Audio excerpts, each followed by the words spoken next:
Shabbat Shalom, everyone. This week's Parsha, Vayakel, references Moses bringing the people together. Vayakel, it's the root of the word Kehillah. He creates a community. And he creates a community after last week when the people committed the horrific sin, the apostasy of building the golden calf. That was turning back on what was going to be essential to their faith and to who they are as a people. And what does he do? He calls them together, and essentially he says to them, there's two things we're going to make sacred here. We're going to make a day sacred, and that's Shabbat. And we're going to make a place sacred, and that is we're going to build a Mishkan. And it becomes those two things that are the core of building community. Sharing special time, creating sacred time, and also sharing in a special place, creating a sacred place. Well, now we're thousands of years later. We have to think about the things that are necessary for us to create community. The community is not just a community based on what we've inherited in the past, but it's got to be a community that's responsive to what's going on today and what we want to happen into the future.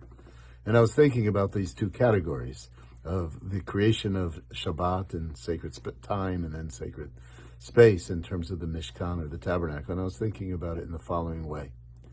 We need to have a time in the week that's different. We need a time where we're not so dependent on technology or not out spending or earning money or watching markets or doing those things. A time that we're able to kind of detach a little bit from the extreme materialism that plagues our society and our lives. And we also need a place that resonates, that brings us together, perhaps in common purpose, a place that reflects the values that we hold dear.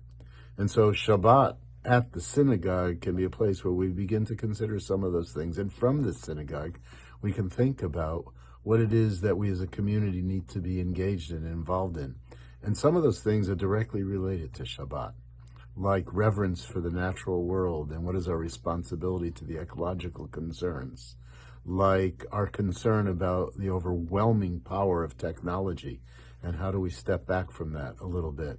Our concern about the isolation that people feel, whether it's our kids or ourselves, and how much we need community. So I want us all to think about these things, come together on Shabbat. We'll sing together. We'll pray together. We'll talk together. It's really a beautiful dimension of being Jewish. In the beginning part of the 20th century, at the end of the 19th century, the great philosopher and poet Echad Ha'am said, more than Israel has kept Shabbat, Shabbat has kept Israel. And we understand that. We who are connected understand that. And those of you who don't feel the connection, it takes a leap of action and a leap of faith to do so. Come on back and celebrate with us.